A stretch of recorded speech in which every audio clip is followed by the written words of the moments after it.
welcome dear friends and fellow seekers around the world who are connected with us here on this special live stream event, live from Cabela, Ligure in Italy, which is the home of Her Holiness Shri Mataji Nirmala Devi and is now an open center for the world to come and enjoy and learn about her living legacy to humanity, which is the experience of Sahaja Yoga meditation. We'll find out all about that today from the people who knew her and followed her around the world while she ceaselessly traveled to share and awaken the innate energy which is in every human being to reach their full potential and recognize and experience the connection that we all have with the whole. Shri Mataji was born on the 21st of March 1923 in Chhindwara in India, and she was born into a family that had a great tradition of spirituality, culture, but also a great commitment to truth and to justice, which is why in the early part of her life she was very much involved together with her fellow citizens in the movement for the liberation of India from colonial rule. Now that impetus, energy and drive then was invested into her life's work, where she was able to focus on the freeing or the freedom of humanity from every form of limitation and suffering, and not only by providing relief, counsel, comfort, but being able to awaken the innate power that each one of us has to achieve a connection with our true self and with the all-pervading power that surrounds us. Now, the way to obtain this experience is through self-realization, and self-realization then has an impact on all the people around us, our communities, and she maintained that the world could only change if we changed from the inside. Now, before we go any further and talk about this unique aspect of her life, let us now go to to Nirmal Dham in Delhi, where we will talk to Sandeep Gadkari, who was a child when he began Sahaja Yoga, but now he is surrounded by thousands of Sahaja Yogis who are celebrating this special moment together with him in Delhi. Sandeep. Jai Shri Mataji. From the Holy Land of India, and particularly Nirmal Dham, which is the Mahasamadhi place of our most beloved Shri Mataji, we are very honored and privileged to be here today to celebrate her 100th birth anniversary. Shri Mataji, from her very childhood, proved to be the great daughter of India.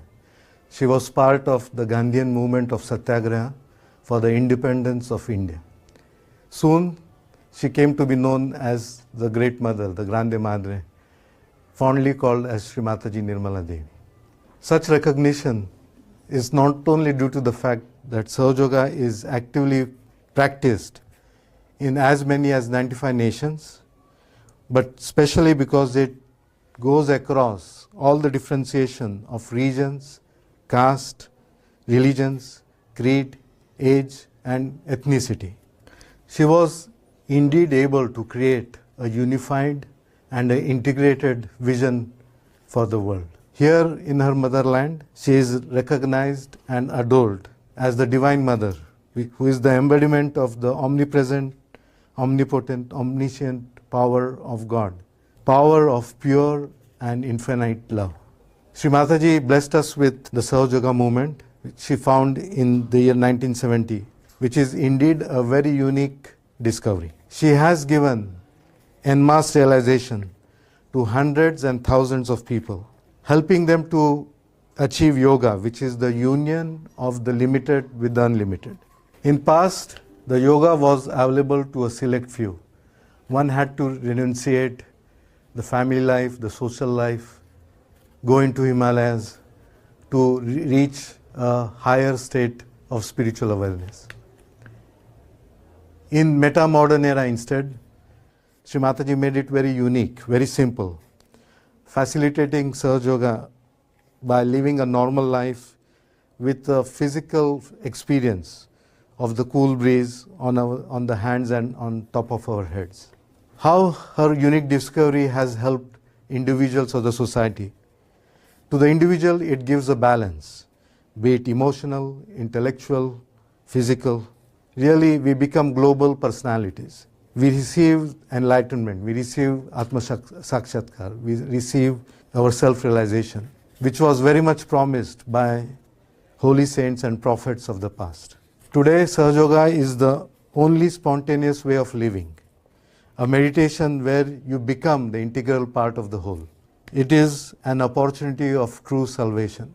It is perhaps not a coincidence that Shri Mataji's maiden name was Nirmala Salve, who since childhood spent a lot of time understanding the human nature and what was the best way to help humanity.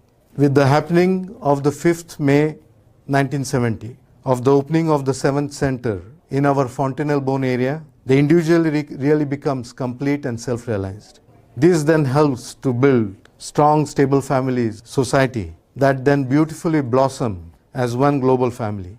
Vasudeva Kutumba, described in our holy Upanishads, that is one family that comes from one divine mother, is really what we pray to see here today and tomorrow. I sincerely feel in my heart, Shri Mataji is very joyous today to see how Sahaja Yoga has reached the four corners of the world and helped countless human beings to become evolved spiritual beings and saints. It is up to us now to share this experience of Sahaja Yoga to as many as we can, grow deeper, becoming profound and enlightened individuals and become one global family, enjoying the one present and the sustained future for our next generations. To commemorate this occasion, we are launching the Hindi version of srimataji.org website. We are also launching 48 volumes of Shri Mataji's 3,500 speeches that she gave in different places, in different languages, that we'll like to hold in different Sahaja libraries across the globe. We'll also be celebrating many Sahaja Yoga programs and events across the globe. My heartful gratitude to dearest Shri Mataji for the great good she has done to us all in Sahaja Yoga and to humanity, for being our Divine Mother and our Holy Guru. Jai Shri Mataji.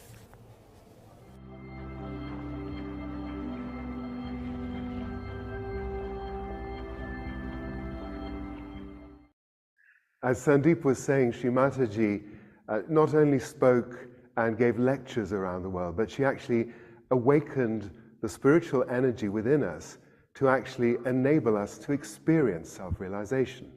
And so we're going to move on to, in a moment, to see the instrument that we have within us, which is just waiting to be awakened by the ascent of the Kundalini energy from the base of our spine. A series of, by now we know, we've heard about them, chakras, or wheels of energy corresponding to the nervous system, the central nervous system within us, and it's actually a tangible experience that we can all feel, and as he said, begins at the base of the spine.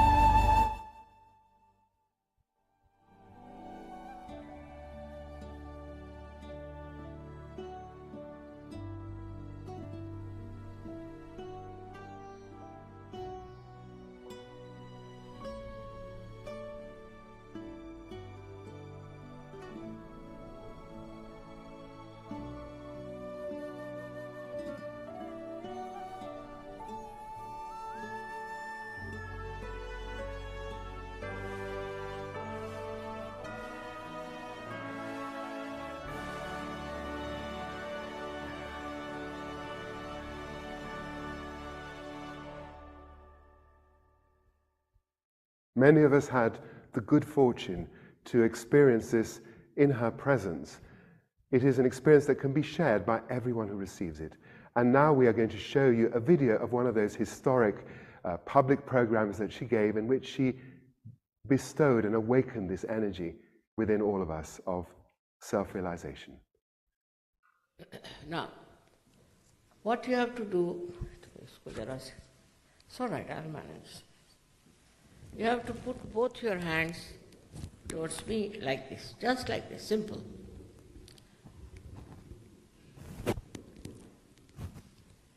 Just like this.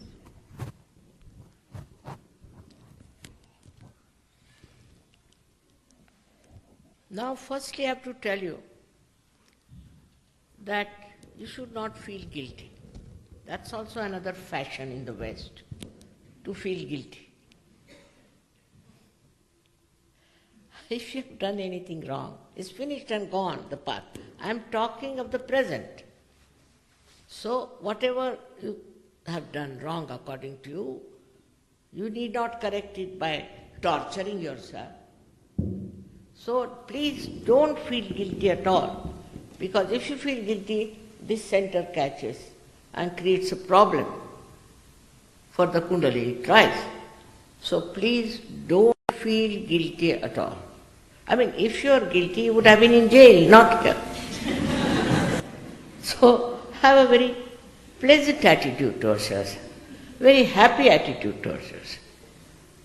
So please don't feel guilty for anything.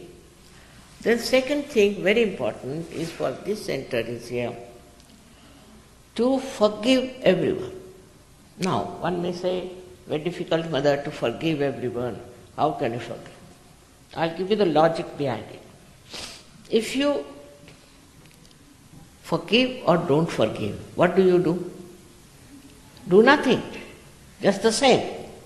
But if you don't forgive, then you torture yourself for nothing at all. That is why you must forgive. Just to say, Mother, I forgive everyone is sufficient. Just say that. In your heart you say, I forgive everyone, forget it. That will help very much. These two centers are literally constricted, and that's why we have to be careful that we do not constrict it more. So you forgive everyone and you forgive yourself. Very simple.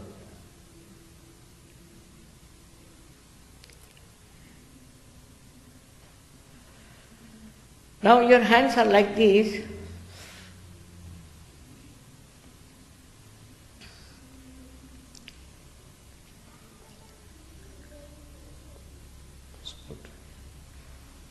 Now please put your right hand towards me and left hand on top of your fontanelle bone. And see for yourself if there's a cool or a hot breeze is coming out of your head. Just imagine, in such a short time it has worked out. So see for yourself if there's a cool or a hot breeze coming out of your fontanelle bone area, which was the soft bone in your child. Please try with the left hand. Put the right hand towards me. You can move your hand up and down on the sides. And do not say it is there if it is not there, please. We have not to cheat ourselves, but we have to be honest. Now, please bend your head and see. You bend your head and see yourself if there's a cool or a hot breeze coming out of your fontanelle bone area. Now, put your left hand towards me like this. And with the right hand, you see now, if there's a cool or a hot breeze coming out of your fontanelle bone area. It is hot because you have not yet forgiven. You have to forgive yourself and you have to forgive others. Because of that, it is still hot. Bend your head and see for yourself. You can move your hand up and down and see for yourself. This is a hot or a cold breeze coming out of your fontanelle bone area. Now, please put your right hand also. Again, and with the left hand, you see if there's a cold or hot breeze coming out of your fontanelle bone area. Just see once.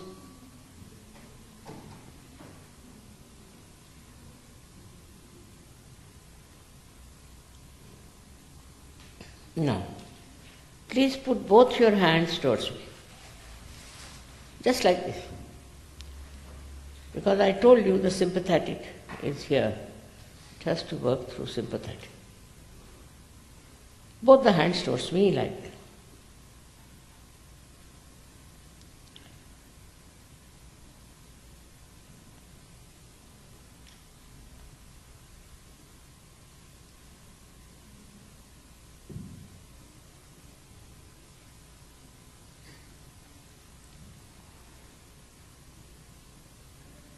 Now just see, please see that there's a cool or a hot breeze coming on your palm or maybe through your fingers. Just see.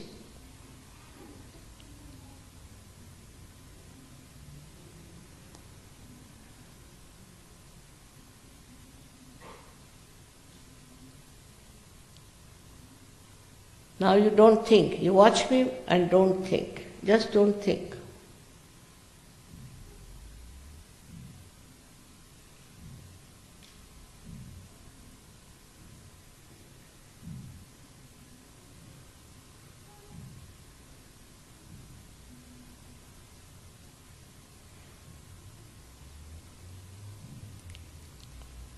All those who have felt cool or hot breeze on their fingertips or on the palm or out of the fontanelle bone area.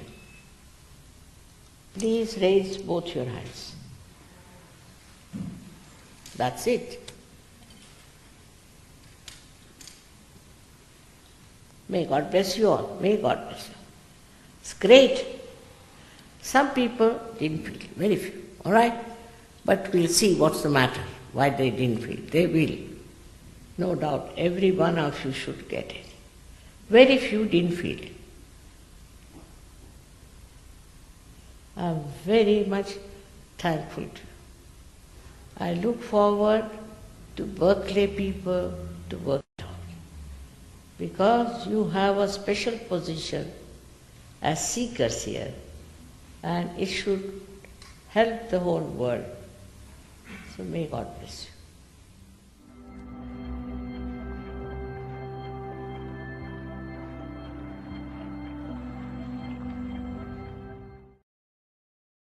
We are so grateful to be able to be here today to express our gratitude for this indescribable gift. Well, it has been described by some as a second birth, a rebirth. Speaking of which, we will now go to the place of birth, to the birthplace of Shri Mataji, Nirmala Devi in Chhindwara, India, where we will hear from Avdut Pai, one of her early followers. In fact, he was a child when he first met Shri Mataji.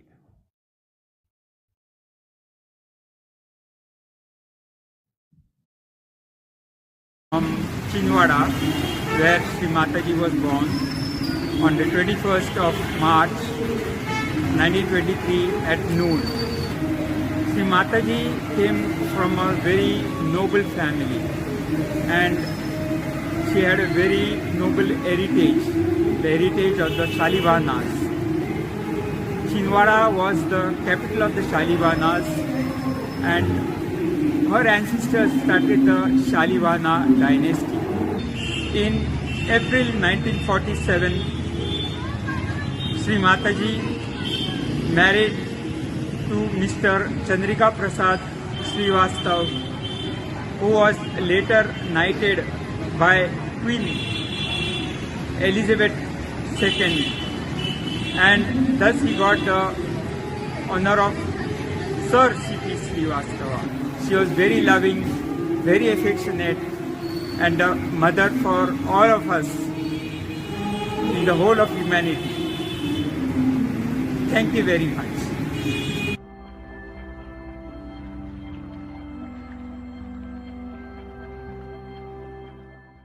Thank you, Avadut.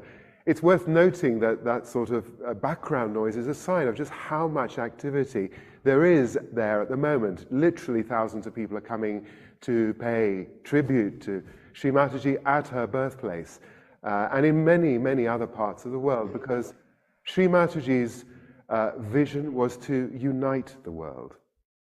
And the unity could be realized when we actually can feel and experience the unity, the connection, the spiritual connection that exists amongst all of us.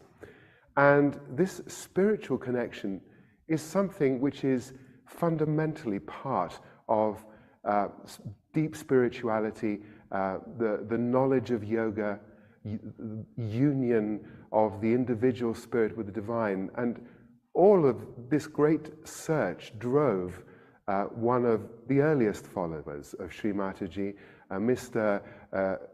Nalgirkar, who we will now join where he is in India now. Mr. Nalgirkar.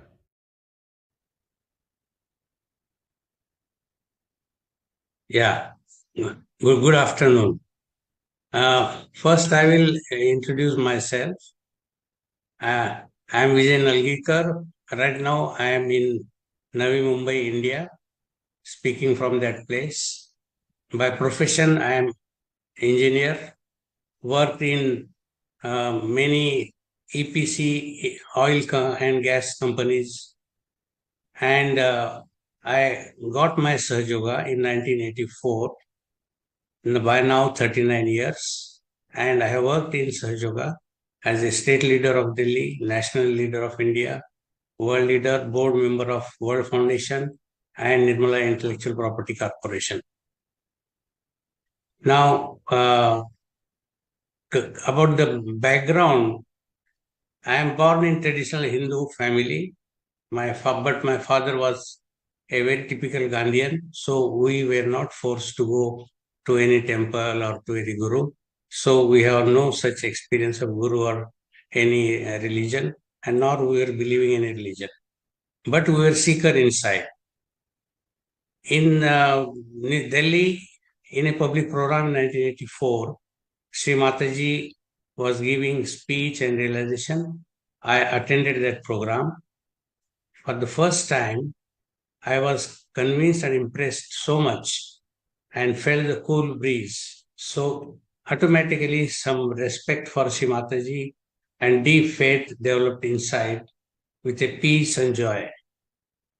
And over and above that, in the first public program in Delhi, where the local language is Hindi and English, Shri Mataji saw me from a distance of maybe in the crowd, and she just called me and directly asked me in Marathi, "Did you feel cool breeze?"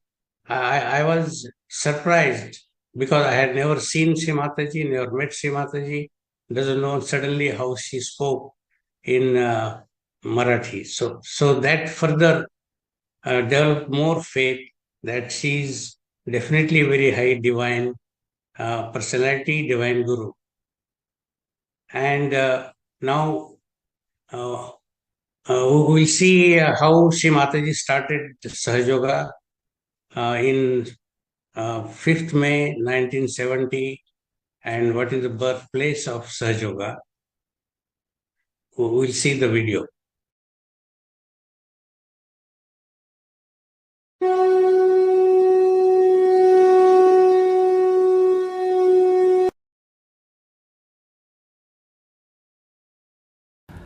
After her nation's freedom and settling her family, Shri Mataji devoted herself to the spiritual work of enlightening the human beings of the world for higher consciousness and transforming them.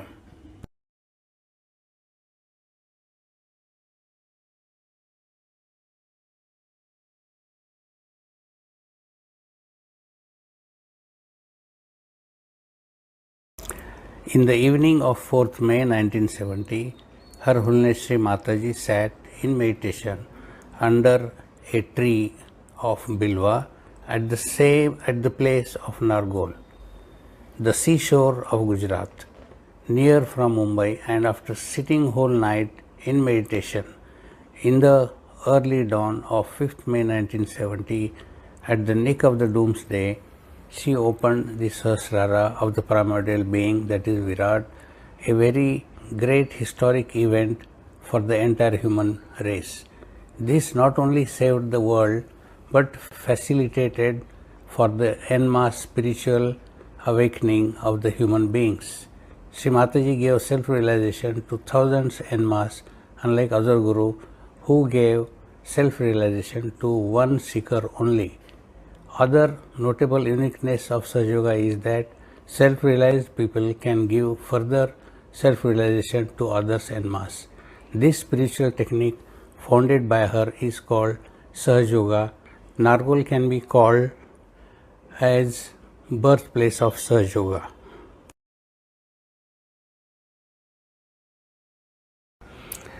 Please see the settled body of human being shown. The topmost center chakra is called Sahasrar, as it has 1,000 petals, nerves. In medical science, it is called fontanel bone or limbic area. After opening this topmost chakra center, one gets spiritual yoga, that is the union with the Brahma Chaitanya, all pervading power of God's love. This chakra can be opened only by Her Holiness Shri Mataji Nirmala Devi. You can also see in the chart at the bottom of the spinal cord a triangular bone called sacrum bone, inside which resides the divine cosmic power energy called Kundalini, which is in dormant state. It can be awakened only by Shri Mataji, who is very high level divine guru. After awakening, the Kundalini travels upward and comes out of Sahasrar, topmost chakra center. This yoga is possible for every human being, irrespective of religion, race, color, gender, age, region, etc.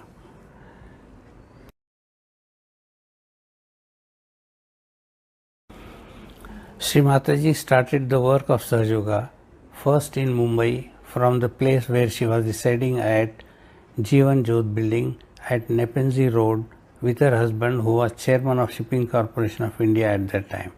She worked on one person, then a batch of 12 persons for a few months, and could give spiritual awakening to all of them with the feeling of cool breeze called Brahma Chaitanya or Ruh. She used to conduct regular programs in Bharatiya Vidya Bhavan, Chowpatty, and Kowasji Jahangir Hall, Kulaba in Mumbai. Many seekers got self-realization in Mumbai.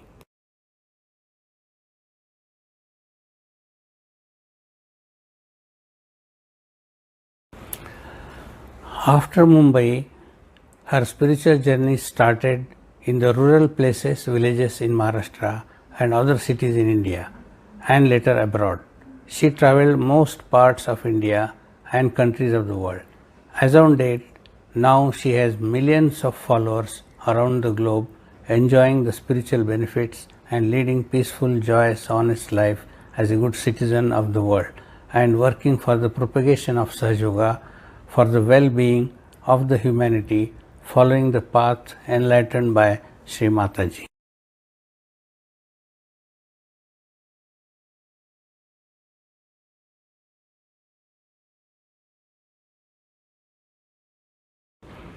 From Sahaja Yoga, one gets spiritual awakening called self-realization, free of charges, also called second birth or yoga as advised in all the religions. The real spiritual journey of a person starts after self-realization.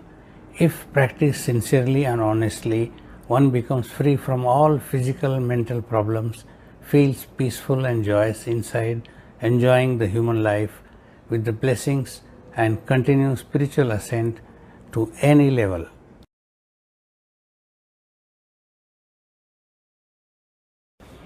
Not only we, all her children, followers, but the entire human race are very much thankful and feel grateful to her for such great blessings. Sahaja Yoga is a living force, and it is a breakthrough of human evolution.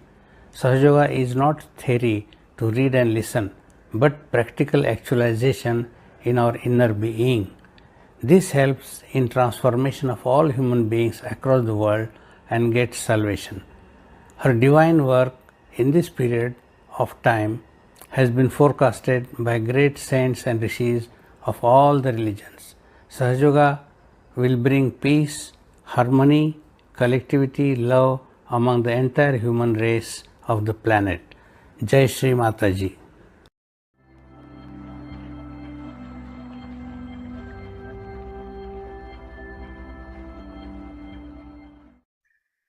We have learnt about the historic moment on the 5th of May, 1970, when this topmost chakra was opened, creating a gateway for the possibility for every human being to connect themselves with this all-pervading power, this energy that we can feel so tangibly in our hands. And in that early period of the 70s, when Shri Mataji was really developing the whole process, the inner process and all its intricacies and permutations on her early followers, she then turned her attention to the whole world. And as a mother, she had to reach their heart.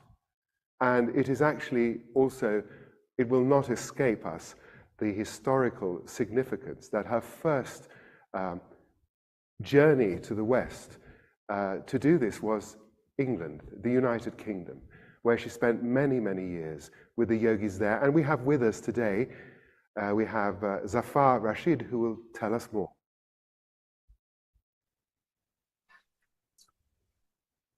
Thank you, Victor. Thank you. Hello, everyone. Good morning, good afternoon, good evening, depending on your time zone. My background is from an Islamic culture. And I was born in Pakistan. I'm a doctor by profession, but I've lived much of my life in the UK. And I met Shri Mataji at Shuri camps, which was her residence in Cambridgeshire back in 1988. I had no preconceived ideas of who she was. All I knew was that she was a teacher of meditation. And that first meeting was truly transformative and shaped the rest of my life. I mean, some of the impressions that I had from that very first meeting with Shri Mataji were that she was a personality of great stature, of gravitas, of wisdom, motherly love, a purity and innocence, and really, I would say, one felt as if one was in the presence of holiness. So very, very saintly. Now, we've heard about how Sahaja Yoga, from its inception in India, then moved to the UK, and Shri Mataji traveled to the UK. She arrived in the British Isles on New Year's Eve 1973. And this was because her husband, Sir CP, had got a new job as the head of the United Nations International Maritime Organization, which was based in London. And in England, Shri Mataji worked for the first 3 to 4 years in a very personal, very intimate manner with just a handful of seekers, of devotees who were looking for their awakening.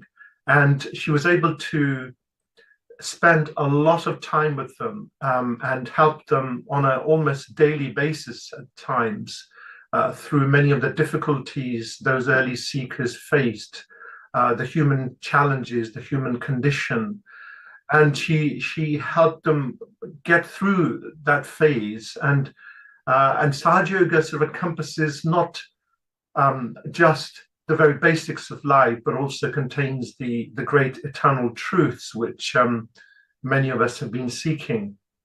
Then in 1977, for a period of about 6 years, Shri Mataji went more public and was holding meetings at Caxton Hall, which is in central London, and made around 100 appearances, gave 100 programs at Caxton Hall during that phase. And again, she was able to give a lot of time and a lot of attention to each person who wanted her time, either with questions or personal issues, or on how to achieve that in a transformation. So that was the beginnings of Sahaja Yoga going more public, and for Shri Mataji to refine some of the techniques to establish really fully the foundations of Sahaja Yoga in the Western world.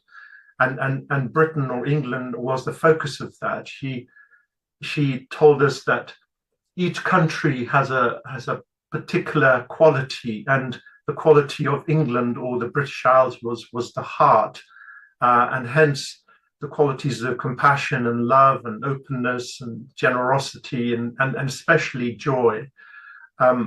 And also, just as in the human body, how the blood circulates through the whole body via the heart pumps it. In the same way, one of the purposes or qualities of England or the British Isles was to send this message of spirituality or a new awakening to the whole world. So essentially, globally. And that's what she managed to achieve, because England became the home, the place from where then she traveled to many other countries, to Europe, to America, to Australia, and then further afield, and we'll hear about that later. So from the 1970s into the 80s, and then when we go into the 90s, and there was a new era of a decade or so when we had annual programs, annual Sahaja public programs at the Royal Albert Hall, which were attended by usually several thousand people, around 4,000 people or so. And this was the great period of en masse realization, a demonstration of how thousands, tens of thousands, possibly in the future, millions of people could get their self-realization simultaneously as the collective consciousness deepens and grows and is purified. The effect of realization is much stronger.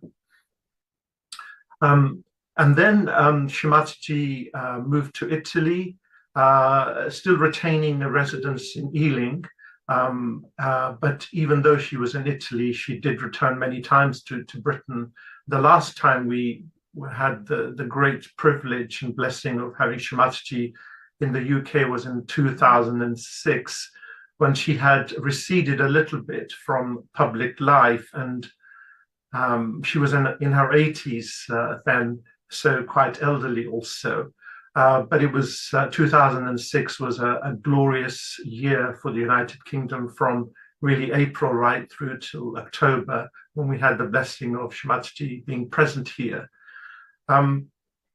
There'll be many things mentioned about Shri Mataji by different speakers. I just want to comment on a couple of things. One was that she did not want a culture of dependency. She always said that we have to become our own gurus, our own masters, our own teachers. And yes, guidance is required, support is required, and motherly love is required, but we need to find our own way. The other aspect was, to her, love was not just an emotion, a feeling, but a force which could change the whole world, the whole globe, the whole of humanity. And the reason for creation, she said, was this power of love, because it is actually a power and a force. And just in the last few seconds, I want to mention her unique sense of humor.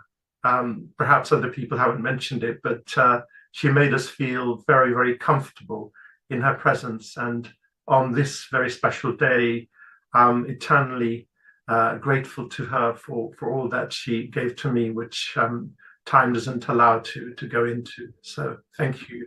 Thank you for listening and watching. It was incredible how much you were able to convey to us in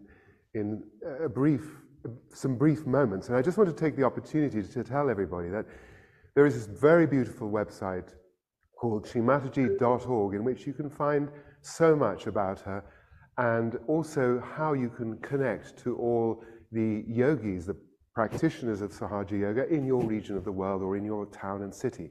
So please go over to srimataji.org at any time to find out more. And now, the next part of the journey takes us to Australia, a huge country that Shri Mataji visited several times. And we have two Sahaja yogis online with us now, Mark Williams and Robert Henshaw, who will tell us a bit more about how they came to meet her and the beginning of Sahaja Yoga in Australia. Thanks for your time, Victor. Rob Henshaw here. I became aware of Shri Mataji's presence in Australia in 1983 and had the great privilege of meeting her at a public program in Sydney at that time, and was absolutely overwhelmed with her magnetic quality and her attention to such spiritual matters, and giving the audience some amazing experience, which was very unique in my experience and that in the audience, where we actually felt this actualized awakening within us, and it was a very, very strong experience for myself personally, which really attracted me to follow up and become one of Shri Mataji's great followers in Australia. So in the early 80s, she came to Australia in 1981 in the beginning, and travelled to several cities, including Sydney and Melbourne, and some of the other cities. And also later on, she spent quite a deal of time in Australia, sort of travelling around each time. So between 1981 and 1983, the amount of people actually doubled each time, and again in 1985, and so on. And so it really started with just a few people right at the beginning, to somewhere where we have thousands of followers in Australia who actually give the same gift to other people in our local programs in a free manner, in a free, open society, to improve the individual. But through that improvement of the individual, this transformative effect about the people around them, in their families and their friends and so forth.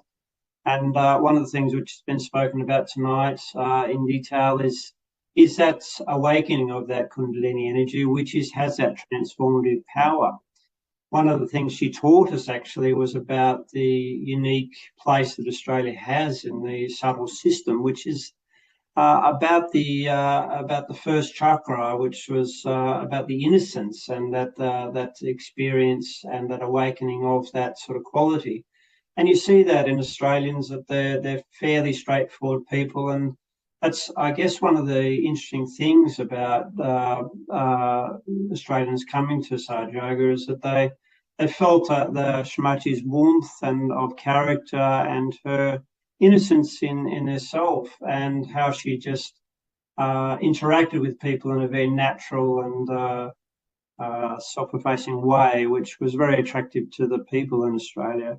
And I feel that that's one of the big things which led to the growth of so many people who follow not only her teachings, but also are able to teach many other people.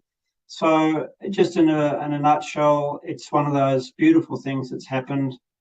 It's continuing to happen, and her legacy lives on very well, both in Australia and around the world. So thanks for the opportunity to pay our respects to our Divine Mother, Shri Mataji Nirmala Devi. I'll hand over to Mark.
As a young guy with hundreds of other young men and women who were starting to practice Sahaja Yoga in those days, it was that practicality of the whole thing that was very engaging for us. So it wasn't a message, or it wasn't just a book or anything. It was the real thing.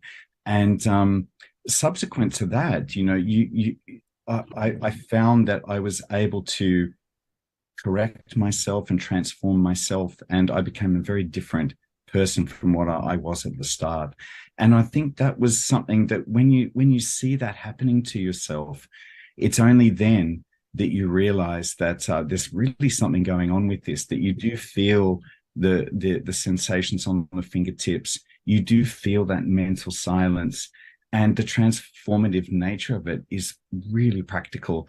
And I think that's the big takeout, that it's not about following a guru or anything like that.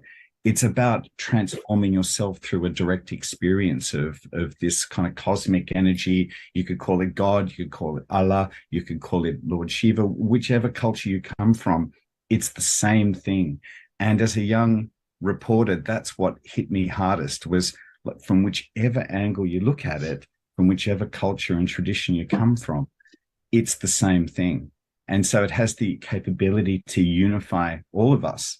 And so that's when world peace happens, when everyone can come together with the same understanding of things. So Shri Mataji really had a big vision. And I think it's one of those visions that, only now I'm comprehending it, when you see so many people all across the world in a forum like this who are practicing Sahaja Yoga, who are very just regular garden variety people, just like myself. So with that, I'd like to say thank you very much for the opportunity to speak. It's a great honor. Anything to do with Shri Mataji, it's a great honor to be involved with that. And I'll hand back to you, Victor. Thank you. Very much to both of you. And we continue to follow Shri Mataji around the world, because she really cared about the whole world, every country, every race, from wherever we came from. Whoever we were, we had to receive this. It's our birthright, she used to say. And we go now to the United States, to USA, where Dave Dunphy will tell us more about Sahaja Yoga in the United States.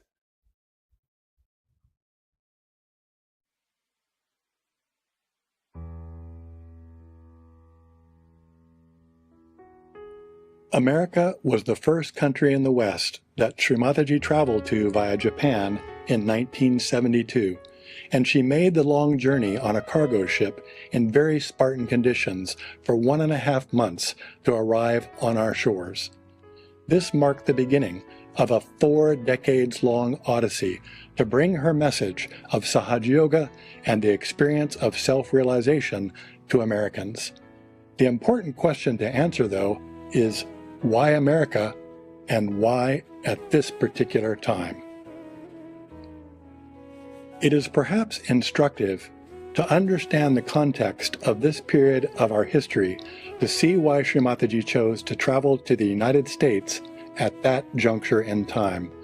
We were in the throes of winding down an unpopular, decades-long war in Vietnam, and had been through the momentous changes brought on by the civil rights movement. America was also very enamored with the many Indian gurus descending upon this country, despite their efforts to market spirituality and turn it into a commercial enterprise, a practice which concerned Shri Mataji greatly, and she spoke out openly against. Americans were actively re-examining their beliefs and their role in the world in an era of questioning, and were beginning to seek things of a more spiritual nature. She said, and I quote, "There are seekers of money, seekers after power, seekers of gratification, and then there are people who have done all those things and are now seeking the truth, seeking their spirit, seeking God. There are many, many seekers of truth in America. Great, great seekers. Oh, so great. I want to meet them, show them how they can get what they have been looking for probably ages. lifetimes even, their self-realization.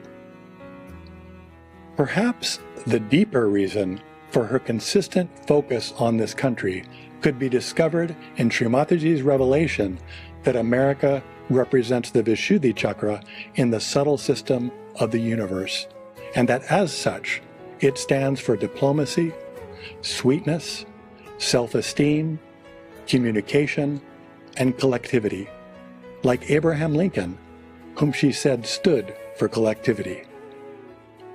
She felt that if America began to introspect and move away from its materialistic focus through the experience of self-realization, then this change would spread to the rest of the world, and in fact, that America was the key to the gateway for the dawning of collective consciousness on Earth.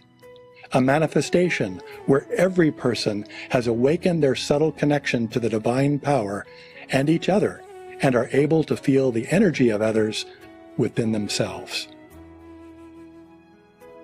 To this end of establishing Sahaja Yoga in the Americas, Shri Mataji engaged in extensive tours across North and South America every year, giving thousands the experience of self-realization in many cities on both continents for several decades, in literally hundreds of public programs, often lasting late into the night. She worked physically on many of the seekers until they could touch the state of thoughtless awareness and verify the existence of the subtle system within themselves.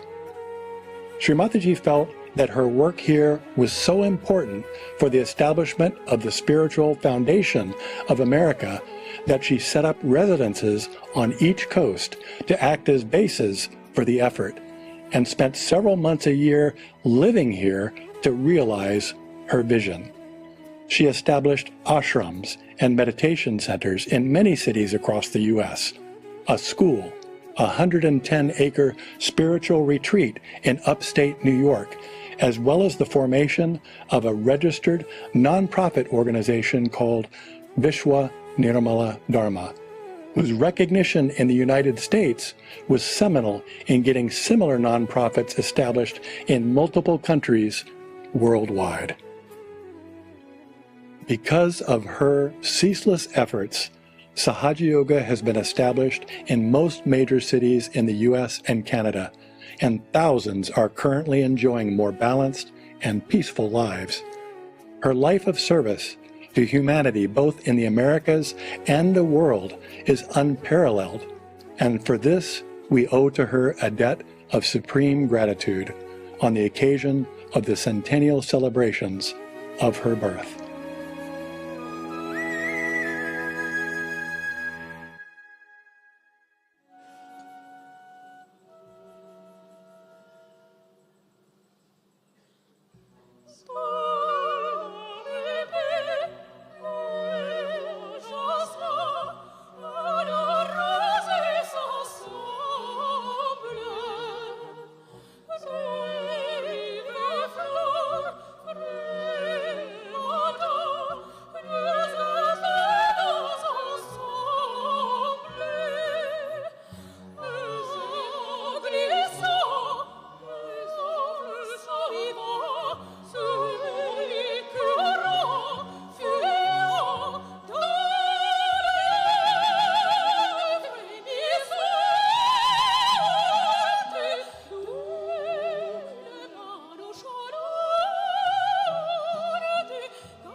And so, yes, after that beautiful musical interlude, which shows just how global Sahaja Yoga is and just how many different nations Shri Mataji visited and traditions that are embraced in this beautiful world family, we are now going to take another long trip over to Asia, where Shri Mataji, she visited Malaysia, Taiwan, China, and that area of the world. And Alex, who was based in Hong Kong for a number of years, will now tell us all about those moments.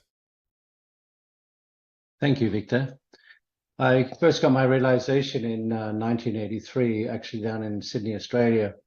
And I was very fortunate to be able to spend quite a bit of time with Shri Mataji over the years. I spent in 1984, she invited me to stay with her in London. So I'd spent considerable time with her there. And when I came back to Australia, there was some touring that she was doing around Asia. And then in 1990, I was fortunate to be able to do all the video production work on the tour in 1990. So basically, she traveled to Australia mostly every 2 years. And then in conjunction with that, in 1990, she went on an Asian tour for the first time, visiting a number of countries. In fact, in 1983, she went to first Hong Kong and Malaysia. They were the two countries that she went to first off. And then later on, she visited other countries like Thailand and Taiwan and also in Japan. She spent quite a bit of time there in each of the countries, usually for a few days, a public program. There was a lot of activities. She'd spend quite a bit of time with the local collectives there to establish them in their self-realization experience. What amazed me about the time that she spent with people, she'd work on people for hours and hours, often to the early hours of the morning, and then she'd be up again very early the next day, and then often traveling to another country. So she spent quite a bit of time, obviously in planes, traveling around. But what amazed me was her incredibly boundless energy. So she was able to maintain this incredible presence and focus in the work that she was doing. She was very compassionate, and she'd give a lot of love and attention to every little detail, every person that was presented before her. She would want to know about what they're doing, about their family, and what are the things which were troubling them. And then she would often spend time working on them vibrationally, helping them to clear the vibrations, to improve their meditation, and giving them advice about what to do for their own spiritual ascent. So this was a very special time. And what was also very important for her was to reach China. And I think in 1990 on this tour, we visited Hong Kong, and she said to me that it would be good if I could come and help to establish Sahaja Yoga in Hong Kong. And she said Hong Kong was a key part, or a key gateway to going into China, or spreading Sahaja Yoga in China. And I think the most important thing about China is obviously the number of the population, and also she said there's a lot of seekers. They're very deep people. When she went to first went to Beijing, she was probably the early 80s. She was traveling with her husband CCP, doing a trip around different parts of China, and she went on this cruise down the Yangtze River, and she was talking about the beauty of the landscape and just how everything was unfolding. She also mentioned that this river was of spiritual significance. And then later on, when she came to present, she was invited at the International Conference of Women, and she was able to present a speech at this conference. And then we were able to organize a public program in the hotel that we were staying in. And we invited the journalists and a lot of people attending the conference. And she reiterated this trip down the Yangtze River and talked about the primordial Kundalini and the ascent that this would provide and how important it was for people to take to a spiritual life. And she talked about the communism and capitalism and said, you know, there's good aspects of both, but in actual fact, if we use our spiritual awareness, we become a better person altogether. So these were the highlights, I would say, going forward over many years. And she established centers in all these different cities around Asia. So I remember once we went to Taiwan, and there was a big public program there, and she was so overjoyed to see so many seekers, and then traveled to Hong Kong, and we were able to get a lot of the local Chinese. We had a radio program, and the hall was full of about 450 Chinese seekers, and she was so overjoyed to say, you know, the first time that she'd seen so many Chinese coming along to a public program. So it was these special moments which were always joyful to spend time and reflect on. And it certainly helped me in my own ascent. And I'm working in the corporate world and able to work more efficiently and effectively. And meditation's become a vital part of my life, and I meditate every day. So this would be a practice that most corporations are now engaging. So I've been conducting corporate meditation programs for my own company and giving these meditation sessions to people, helping them to realize their own spiritual potential, and also helping them to balance and deal with the daily stresses of life, which I think everybody's having a lot of different stresses, emotional things that are coming up, and dealing with what's happening in the world at the moment. I think meditation is probably one of the most important things we can do to maintain a balance and enjoyment in life. So I'd like to thank everybody for the 100th anniversary, and certainly thank Shri Mataji for her incredible contribution to humanity and all her work around emancipating people across Asia and helping people to experience this. And it's really a truly a universal experience. People in all different cultures and walks of life around, you see that across Asia, the experience is the same. It's a universal experience, and it's a very special thing. So thank you very much.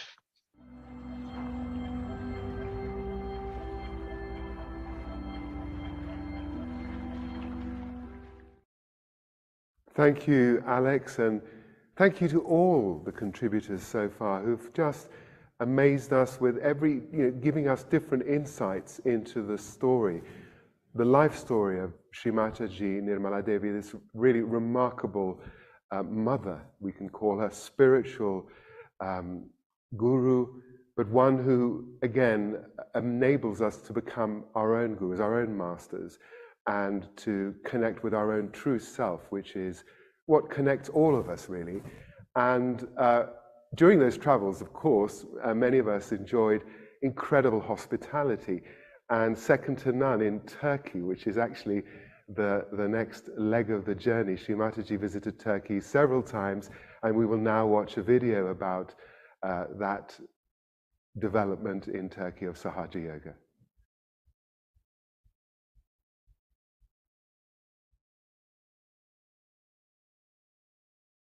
I vow to all the seekers of truth. You also take it out of your head coming out, right? Perfect cool breeze on their fingertips or on their palm or out of their head. Raise your hands. Oh.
Hintli guru Shri Mataji'nin ne kadar popüler olduğunu anlamak için İstanbul'daki çiçekli ve şarkılı görkemli karşılama törenine bakmak bile yeterli.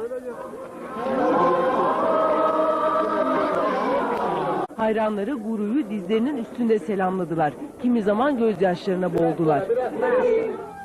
Onun kuramcısı şimdi Türkiye'de konuk ve sadece bizle konuşuyor. Kim o?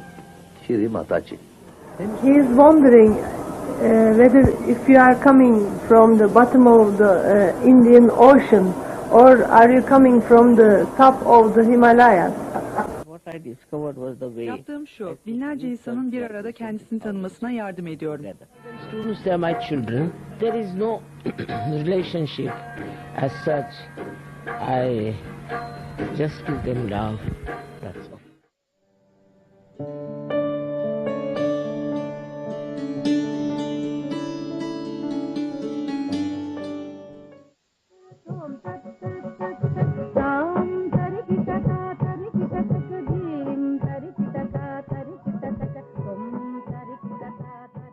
Turkish people are the most capable people. If they take to anything, they do it very well. And I can see that in 3 years' time, this whole of Istanbul is changed. So many new buildings have come up. It's so different that you can't make out it's the same road or the same place you are in. So we have to learn from them. Is to be capable is one thing.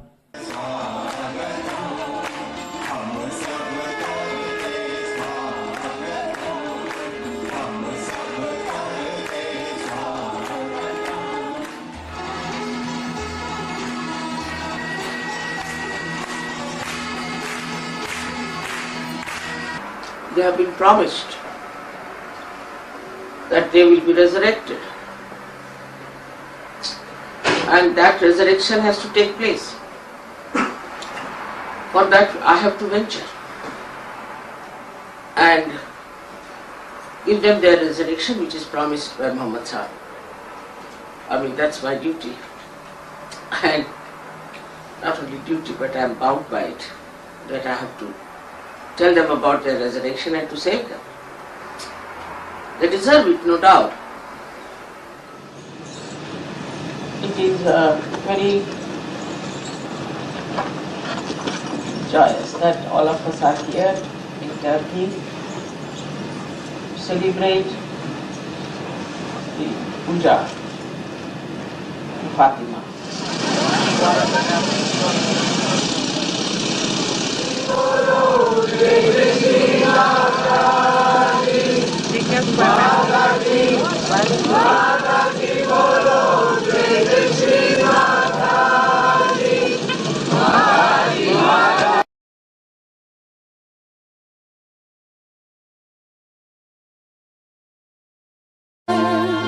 As darkness owns the light, life begins a sparkling wave of light. We are one, and we have come to celebrate the journey to the light of freedom. We believe we all one day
Yet again, we are reminded of the whole point of meditation, of practicing Sahaja Yoga, which is actually to immerse ourselves in this ocean of love and to actually really experience it. And in this beautiful ocean, there are so many different elements reflecting the light of this spirit, all the different cultures that Shri Mataji so much enjoyed and encouraged and brought together in places like the World Centre. On that occasion, where this beautiful song was performed, we were in India, and it was a tribute to Shri Mataji paid in 2018, in which artists from all over the world came together to sing and to perform in a production that was organized or produced, if you like, by a theatre company that Shri Mataji herself inspired, called Theatre of Eternal Values. It's a very, very large family, and we are seeing some excerpts and highlights from it, and we will find out more about art and culture and Sahaja Yoga later on. But now we move to Africa, where Oliver Okrora will tell us a little bit about how Sahaja Yoga is spreading over there, far and wide across the continent.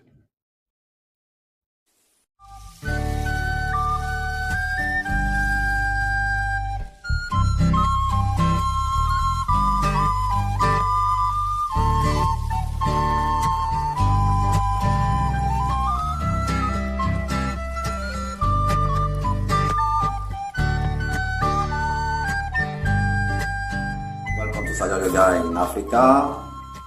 My name is Oliver. I am from Ivory Coast, and I've been doing Sahaja Yoga since the year 2000. I was at university at that time when a friend invited me to take part to a self-realization session. Self-realization in Sahaja Yoga is just about feeling vibrations as good breeze, interpreting those vibrations and being able to use them for your own benefit or to help others. This is something really amazing. Shri Mataji visited the African continent, where she gave conference in Tunisia and Egypt, but she also visited Kenya and Ivory Coast. Sahaja Yoga is well established in Africa, where we cover more than 27 countries in all the 5 regions. You have South Africa, you have Cameroon, Gabon, Tanzania, Kenya, Morocco, Algeria, Sierra Leone, Togo, Mali, Burkina Faso, and of course, Ivory Coast. Someone who is a stressed person become relaxed. Someone who is a sad person become joyful. Someone who is arrogant become humble. An aggressive person become affable, and a lazy person become dynamic.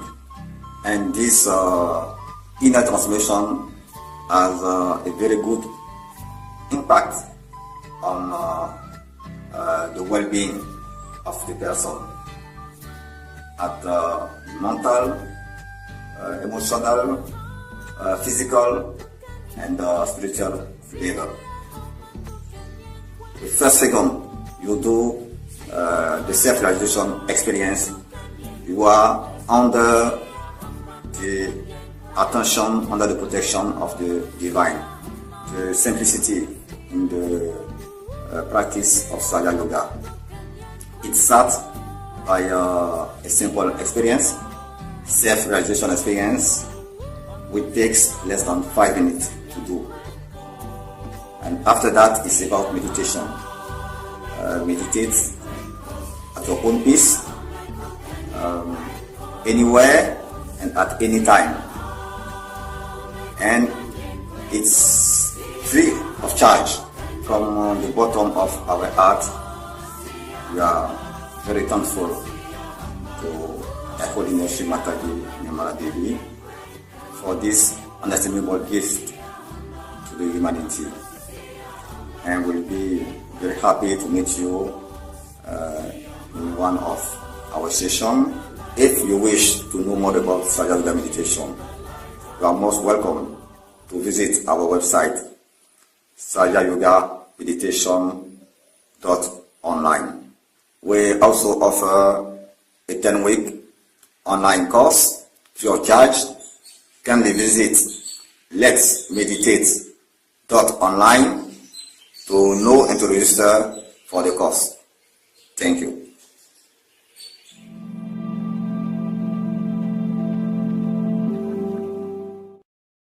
Thank you, Oliver. It was so joyful to watch that and so joy-giving. And that joy now spreads even further. We go over to South America, the continent, and Sahaja Yoga is really blossoming there. And we will talk now to Francisco and Eduardo, who will tell us about how Shri Mataji came to Colombia, Brazil, and other countries, and how things have developed over there. We have the honor to meet Shri Mataji in South America in '92 in one of her visits, spreading her love to all, as we can see at the images later in Colombia, Argentina, and Brazil. Here with us, the physicist Eduardo Marino, who can tell us about his experience accompanying Shri Mataji, and also as a scientist. Shri Mataji herself asks him to write a book about science and spirituality. Eduardo, I pass through to you. Thank you, Francisco. It's a pleasure to have this opportunity. I was a seeker of truth since a young age, and I met Sahaja Yoga in 1993 while I was as a visiting professor in the United States. I met Shri Mataji next year in 1994, and then she appointed me as the leader of South America. Later on, also she appointed me as the leader of Brazil. I would like to start talking about the legacy of Shri Mataji, namely Sahaja Yoga. Sahaja Yoga is not a philosophy, is not a doctrine, is not a religion. Is not even a system or a method. Sahaja Yoga is a living process by which we are transformed and connected to our spirit. It's something that really works. It's not some mental issue. Sahaja Yoga is something, an important point of Sahaja Yoga is that Shri Mataji makes a point that it should be free. So we don't charge for any of our Sahaja Yoga teachings and programs. We all that dedicate to Sahaja Yoga, we have our professions. Sahaja Yoga is not a profession for us. We cannot pay the sun for it to give us the sunlight. We cannot pay the clouds for them to give us the rain. You cannot pay the earth for give us the food. So in the same way, we cannot pay for our self-realization. So Sahaja Yoga is a living ideal for us. So for that, we ask you to join us in this wonderful task of spreading Sahaja Yoga all over the world. Let me thought a little bit about science in Sahaja Yoga. Shri Mataji asked me to write a book on science and Sahaja Yoga. And I presented her a first version of the book, and she said, you must include 2 chapters on the relation between Sahaja Yoga and quantum physics. I must say that even though I was a professor of quantum physics for 20 years, and I was in Sahaja Yoga for at least 10, I had absolutely no idea of what to write. And then I had one of the most amazing experiences I had in my life. I sat down with white paper and pen, put my attention in the top of my head, and I experienced all the phrases coming as an unstopped flow. And I started to write and write and write, and I felt it was all coming from the top of my head. So I learned a lot in this writing of the book. And later on, when I presented the complete result to Shri Mataji, she put her hand on the book and said, whatever is there is the truth. So just to give you an idea of how science relates to spirituality, I will argue that science can bring you at one step from God, but the last step one has to make it oneself. It really science cannot really give the last step. So this is the issue related to what is called as the Big Bang.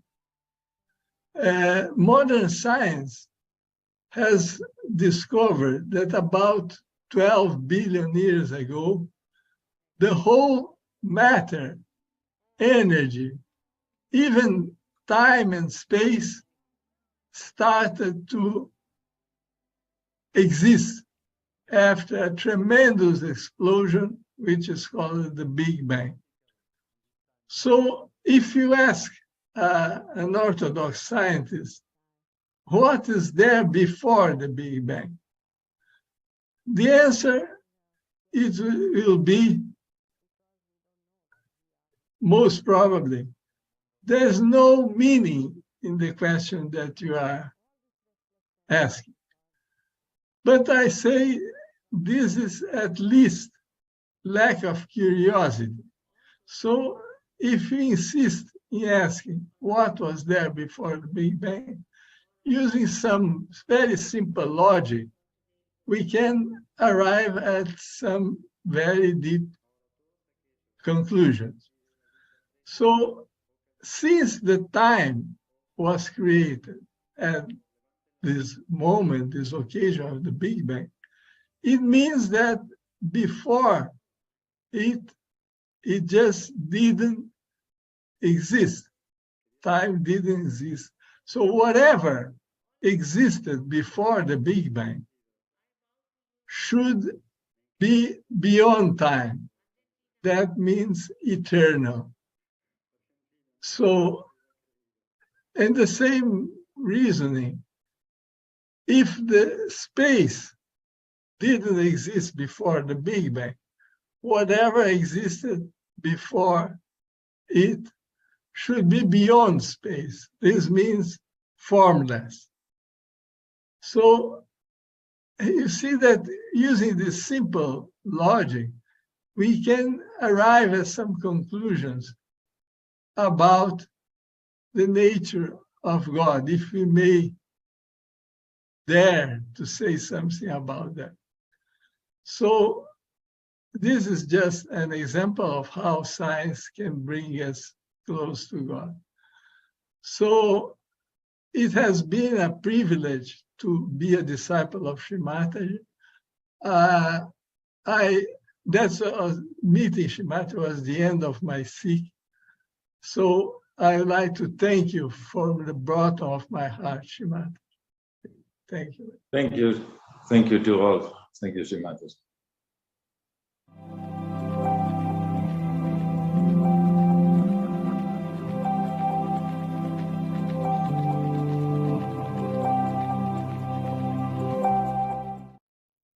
Thank you so much for sharing the beauty of science with us. When it merges with the eternal and divine knowledge that we can actually tangibly experience for ourselves. And that is the key thing that differentiates Sahaja Yoga and Shri Mataji probably from so many spiritual predecessors, is that she activates the knowledge within us. This awakening allows us to connect with it all over the world, wherever we are, and we can experience it in the present moment.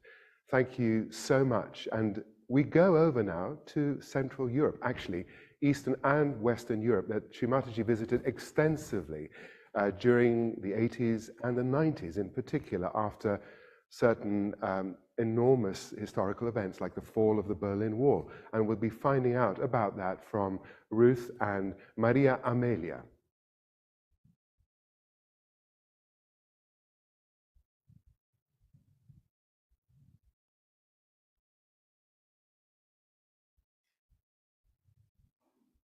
Hello, good afternoon. My name is Maria Amelia and I'm coming from Portugal and Switzerland. I first met Shri Mataji in beginning of '79, and when I was studying in UK.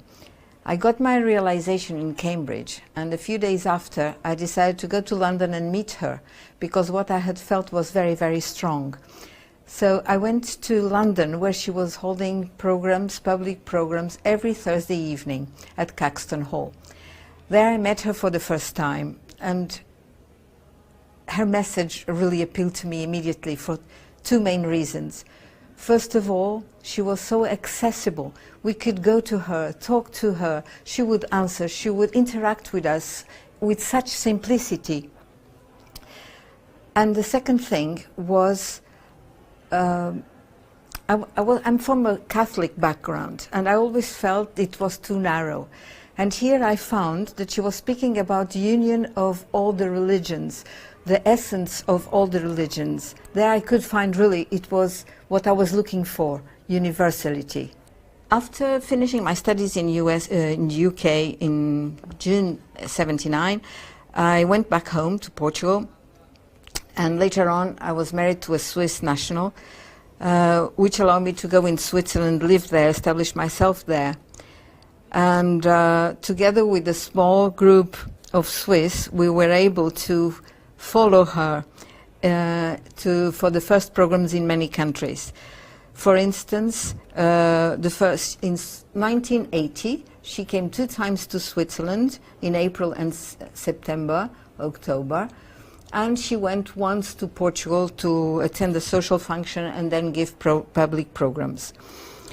As we could feel the benefits of her teachings and our inner transformation, we were inviting her to go to different countries and were accompanying her there. We are very privileged to do so, to attend the first programs in those countries, where she would deliver and spread her message.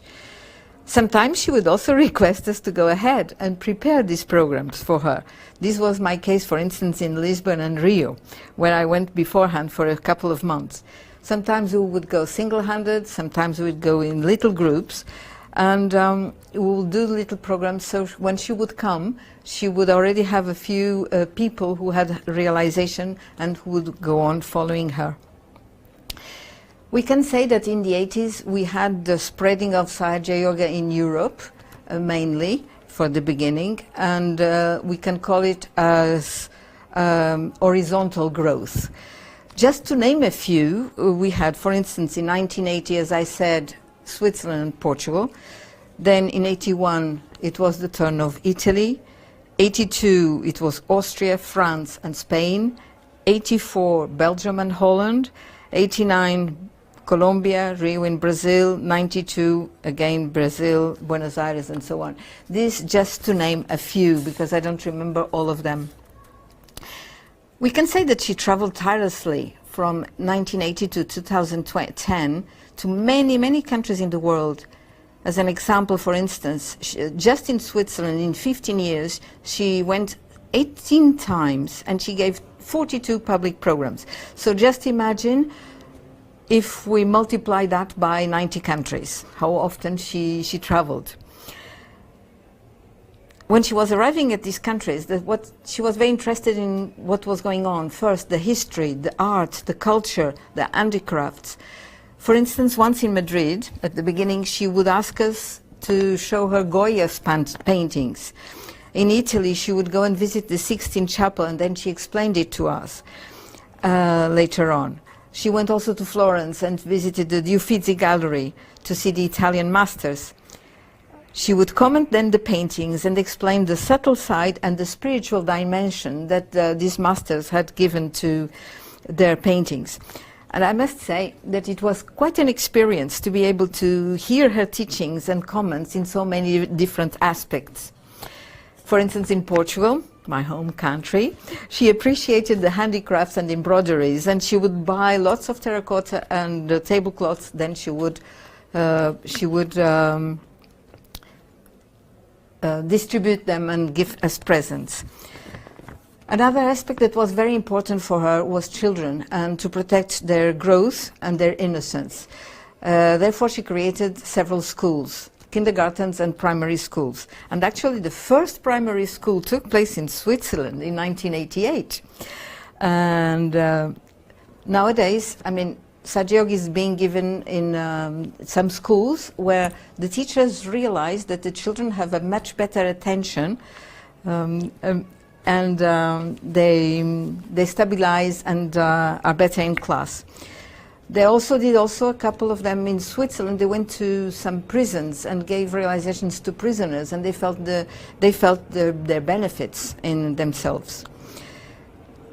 On a personal level, she would give us advice regarding our personal and professional lives. She would follow us attentively. She will give us all her maternal love and guidance.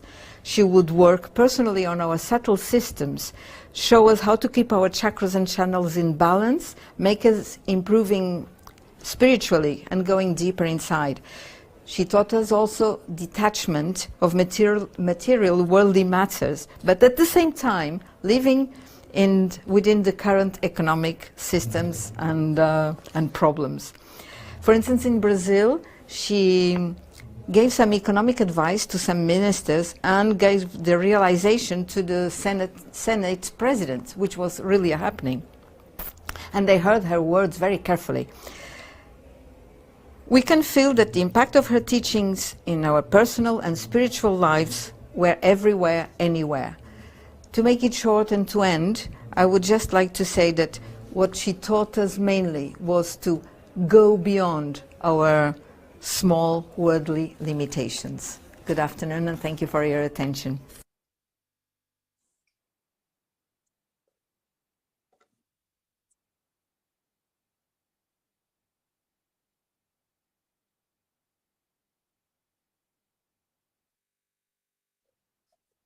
Thank you, Victor. Good afternoon. I met Shri Mataji in 1981 and got my realization just 4 months before. I worked as a diplomat and was posted in 8 countries. I am married and have 2 children. When I was seeking, I asked my friend coming from Nepal, how can you reconcile Oriental religions with Christianity? Because this was bothering me at the time. And he answered, the 4 bases of the pyramid are far apart, but the higher you go, the more its sides become closer, and at the end, there is only one. And I liked that, and he gave me realization. When I met Shri Mataji in Rome, she took me in her arms, and she said, my child, and that was it. Indeed, I discovered how she integrates universal teachings, wisdom and balance, how everything becomes one at the end, like the tip of the pyramid.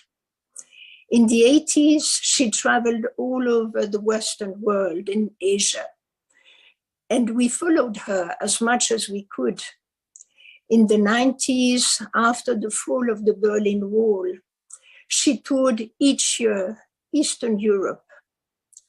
Her teachings were valid for all seekers, and they evolved in parallel to our growth. We grew thanks to all situations she put us in. Public programs, traveling in any conditions, getting us to make friends with different cultures and conditionings, rubbing our egos against each other in all circumstances. She taught us balance in all, in our personalities as man and woman, equal but different in ways which should not disappear. She taught us to desire to grow to the place where there is only one country, the country of pure love, where there is no hatred, where we are all united, respectful, and feeling self-esteem, forgiving the others as well as ourselves, are at peace with ourselves, seeing only the qualities of the people, and pure joy surges. In fact, you may notice in all the photos you see this afternoon that her followers always smile, look peaceful, and enjoy. And it shows that what she gives to us is really in depth and is not superficiality. She taught us to extend our own limits, to go beyond what we feel possible, that by going higher, we acquire the capacity to witness, the capacity of detachment, like if we observe our Mother Earth from the moon. Growing personally, it becomes easier to grow collectively. Thus, a society can be transformed beyond nationalities, but it is a work never achieved, as we can see it daily, sadly. For so many things, her teachings were premonitory. In the 80s already, she warned us against abuse of plastics, the folly of materialism, leading dissolute lives, the attacks against innocence of children, the abuse of antibiotics, the overexposure of our skins in the sun, the overeating of red meat, the dangers of fanaticism and fundamentalism. She insisted on the respect and love for our Mother Earth and the environment. She constantly stressed the importance of family as the foundation stone of a healthy society, and for children to become solid and ethical personalities. And the list could go on, but always the balance, the respect, no extreme. Nearly every day, she spoke at public programs, in interviews, to doctors, asking us then also to organize such events ourselves without her presence. In Eastern Europe, she spoke in packed stadiums and huge halls. As such was the thirst to get out of a fixed and imposed way of thinking. She traveled constantly and none of us could follow her because after more than a few days, it was just not possible. She spoke to rich and poor, educated and uneducated, Christian, Buddhist, Muslims, Hindus, atheists, agnostics, to whoever was ready and keen to listen to her. In the 80s, she gave us a lot of personal attention, love, and also she was testing us as a guru does. She was training us to become trainers for others, train the trainers, acting as her instruments and as multipliers to contribute to the spreading of her teachings. She encouraged me to remain in diplomacy, and she followed closely my career, eagerly awaiting the moment I would become an ambassador. She would give us so much love and attention individually. We were basking in her love, but also her compassion and patience. My heart melts with gratitude, and all this is available through self-realization, even without her physical presence. Thank you.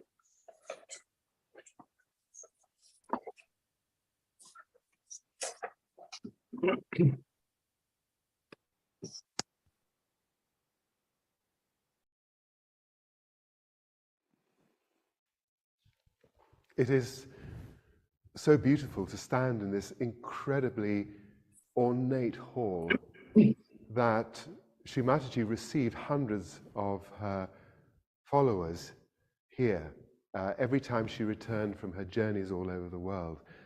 And actually, after her spending many, many years traveling, she increasingly spent time here and received people from all over the world. And everybody came just to listen to her talks, to feel her love. And those talks have been preserved for all time, for everyone, and they're accessible to everybody. And the project manager, the manager and director of the NIPC is with us today, Alan Pereira from the UK, and he'll tell us more. Thank you, Victor. Thank you. There's so many magic moments that were shared today. I'm so touched, and I hope I can get through my talk. It's very, very moving. My name is Alan. I'm a chartered accountant and a director of NIPC, which stands for Nirmala Intellectual Property Corporation. It is a not-for-profit entity, a charitable foundation created by Shri Mataji herself in 2005. It was a historical moment, and having been directly involved, it was an honor and a privilege. Our beloved mother, Shri Mataji, through her absolute generosity, had given her entire life teachings to the trusteeship of NIPC and for the benefit of the whole of humanity. Her profound teachings and talks in the form of audios, videos, and books were donated to NIPC with the purpose to preserve and perpetuate her works forever. It is hard to comprehend the enormity of what has been given to us and the world. Ever since the 1970s, her life and work have been electronically documented, recorded directly onto audio and video. Today, there are literally thousands of recordings of Shri Mataji's speeches and interviews. We all know in our hearts how incredible it is that a supreme being has been accurately portrayed and recorded in her lifetime. Generations to come and centuries from now, people will not only have accurate transcripts of her talk, but people will be able to hear the wisdom of her words, to understand the depth of her knowledge, to listen to the gentle melody of her voice, to see the movement of her being and the beauty and the splendor of her personality. It is a historic and monumental responsibility for NIPC to preserve these most sacred and holy knowledge and spread her message throughout the world. But with the advances in technology, it has been possible to digitize these recordings of her knowledge so that it is preserved in perpetuity. There is never a charge for this knowledge, and NIPC receives donations in order to function.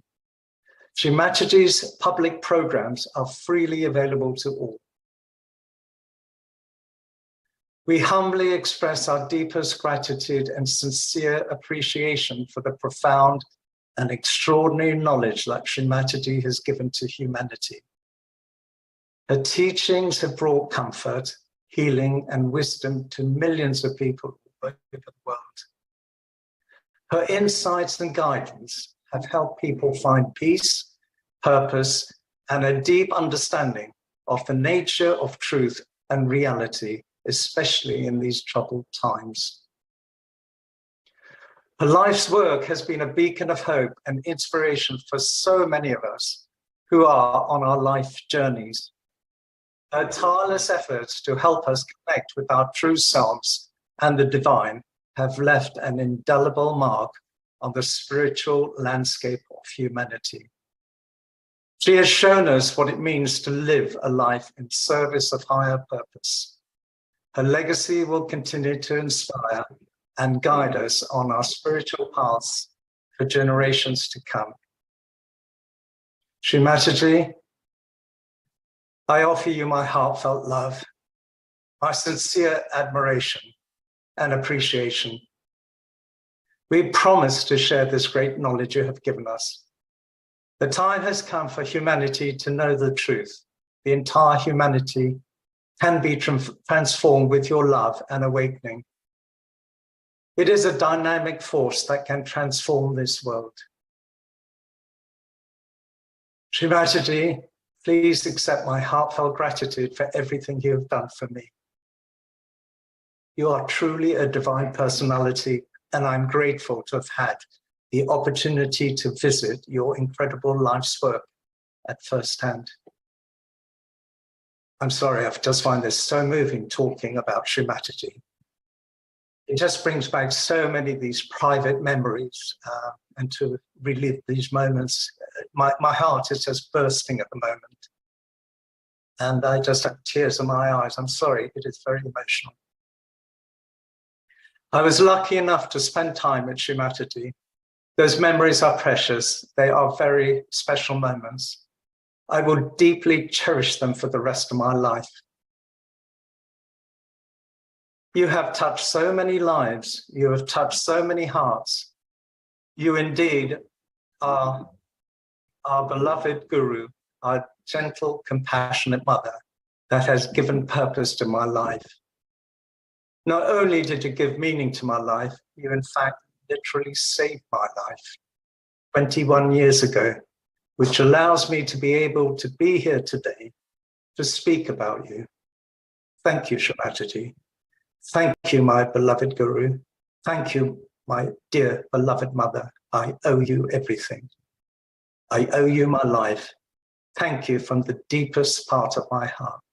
Thank you. Thank you. Thank you, Shri Mataji. Jai Shri Mataji.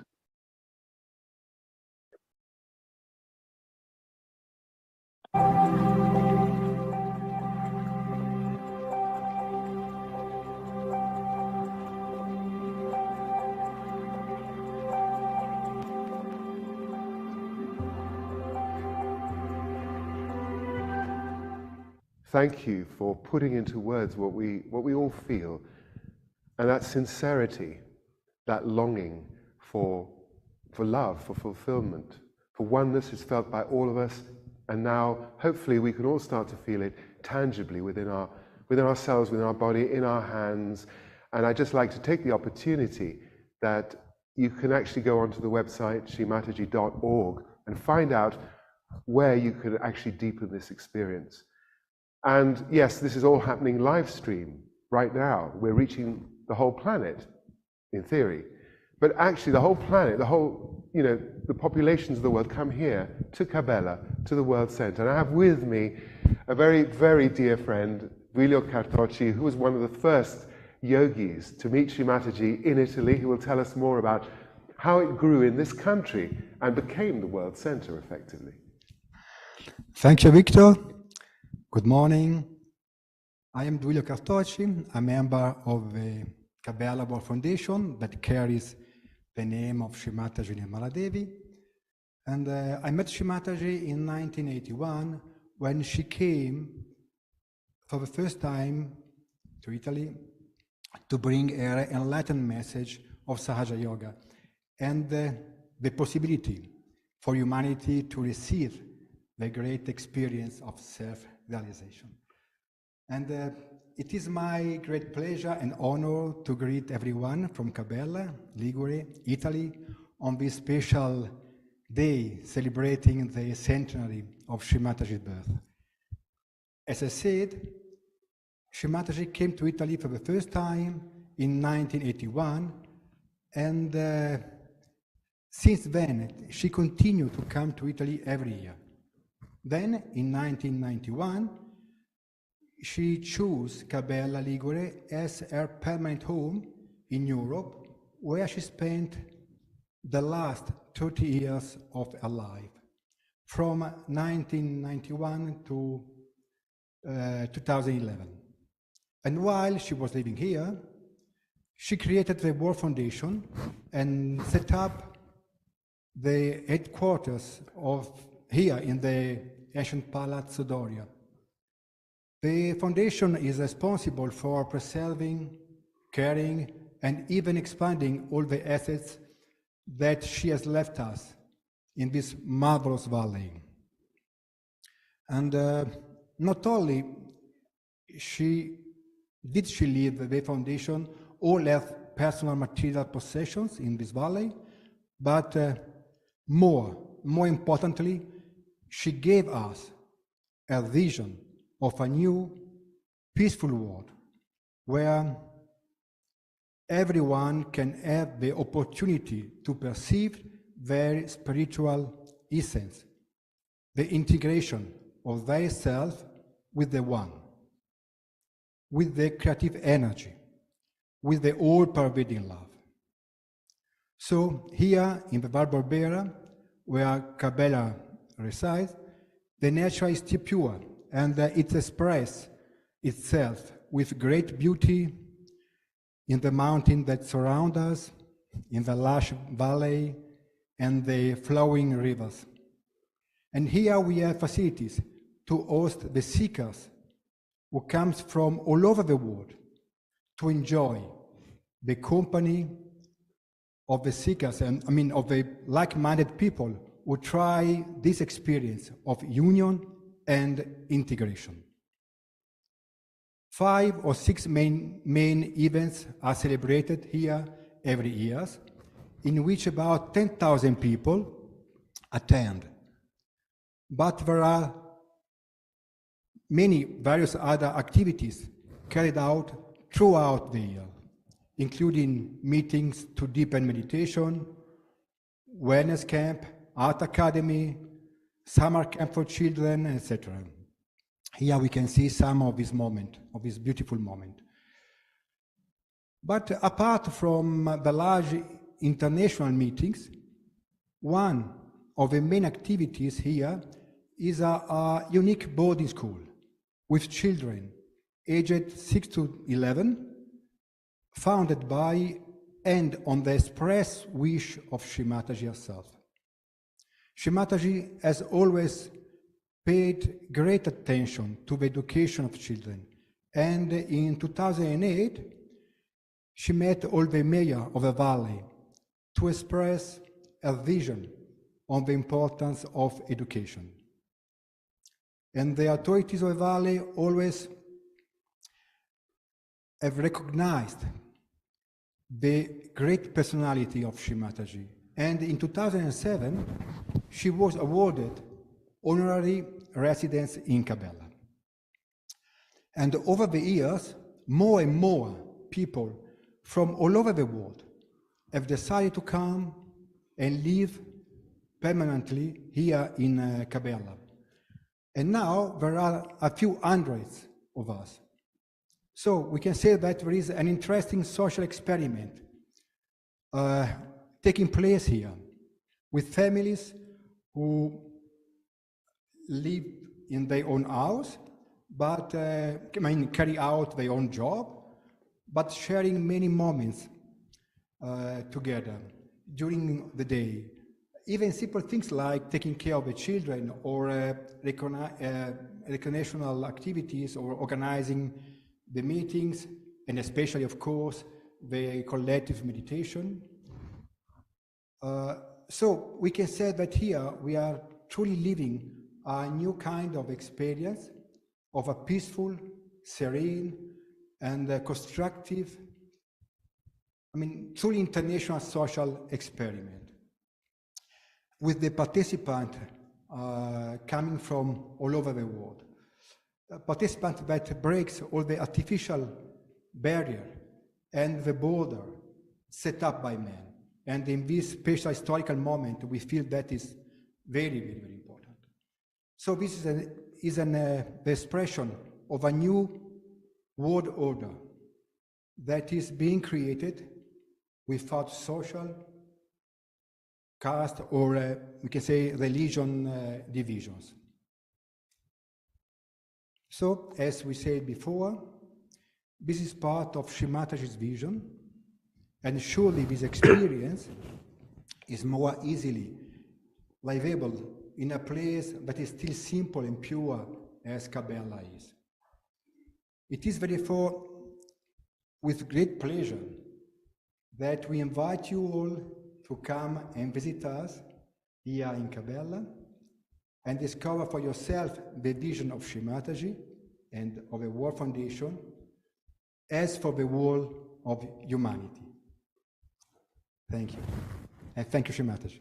Thank you very much, Duilio. Thank you so much for that beautiful, all-encompassing description of the activities of this wonderful place. In fact, the beauty is maintained here. It's the beauty for all to enjoy. In fact, Shri Mataji wished nothing for herself. She very graciously received our humble gifts to her because of the love with which they were offered. But in reality, the greatest gift we could offer her is to share self-realization and Sahaja Yoga with all of our fellow seekers throughout the world. And now we come to a particularly colorful part of the presentation. It's how, and actually the flowers here can attest to the beauty of variety when they come together, the fragrance they emit, and how they manifest the beauty of creation. Creation and creativity, which we have in the arts, in music, in theatre. And in fact, Shri Mataji, in this very room, inspired us to create a theatre company. She gave it a name, Theatre of Eternal Values.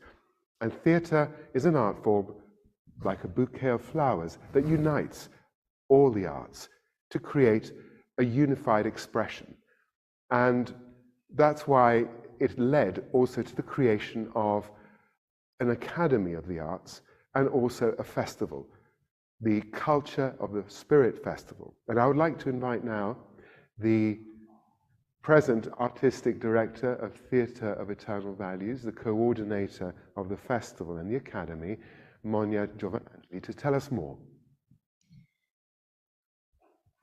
Welcome to everyone. I'm very happy to be here. Thank you, Victor, and to share also my side of things, which are the artistic event, the culture event that we have in this beautiful World Center.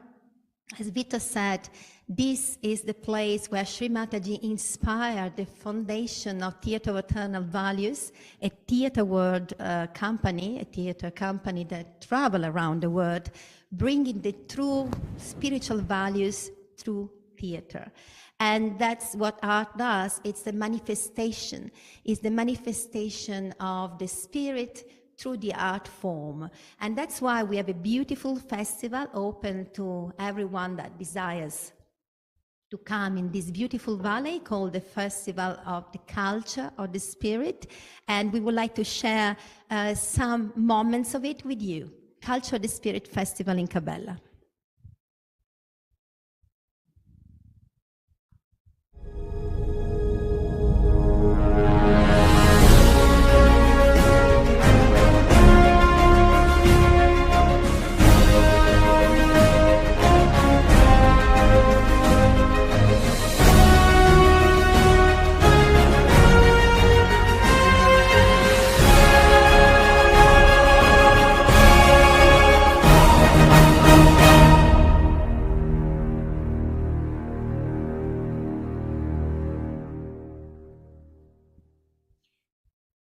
Ecco, questo era il Culture of the Spirit Festival.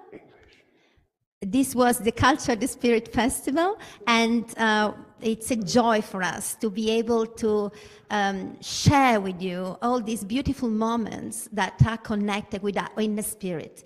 It's a group of artists. They all meditate, they all practice Sahaja Yoga, and they all have the desire to manifest their spirit through the art form. But we also have another event that Duilio was talking about in this beautiful center, that is the Nirmala Arts Academy, and this is an occasion for all of us and all of you to share this moment together and to learn from these beautiful artists. So as you see, Shri Mataji left us a very rich legacy, and we are trying to express it and bring it forward in all the way possible, and arts is one of it. So we thank you very much, and I hope you can come and see us in this beautiful World Center. And Victor, thank you for inviting me here today. Thank you, Monia. And it's so wonderful to conclude this beautiful journey in such a fragrant, colorful way. But now we will hear in a moment the voices of the children of the schools that Duilio mentioned here in Cabela. Before that, we would like to thank you all for having watched and joined us in this celebration of the 100th anniversary of the birth of Her Holiness Shri Mataji Nirmala Devi, our revered mother and guru, but really a mother of the world in a sense, who wanted to give this second birth or spiritual universal experience to everybody. And so we thank all of you. We hope you will go onto the website, the shrimataji.org website.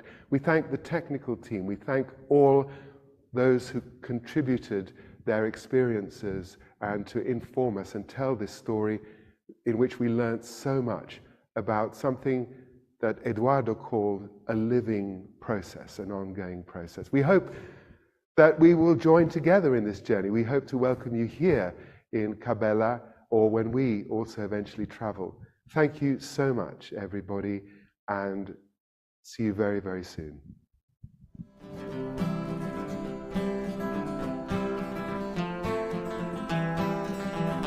Your beautiful vibrations, your divine eyes, your graceful smile, a bubbly love, a calming joy. Shri Mataji, you are my loving mother.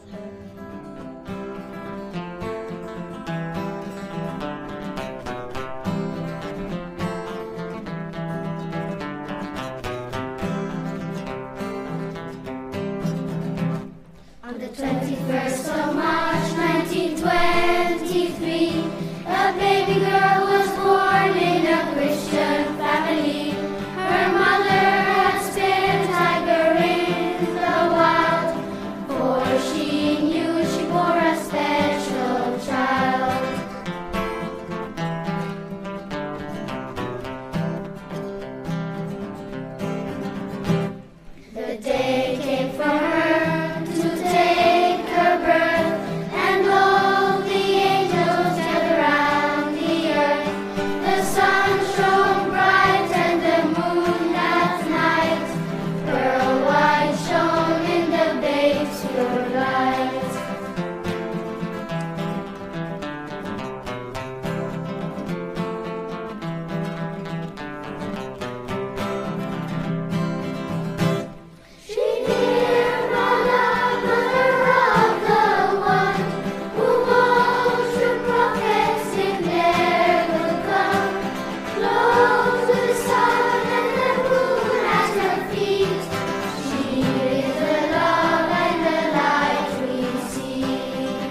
travel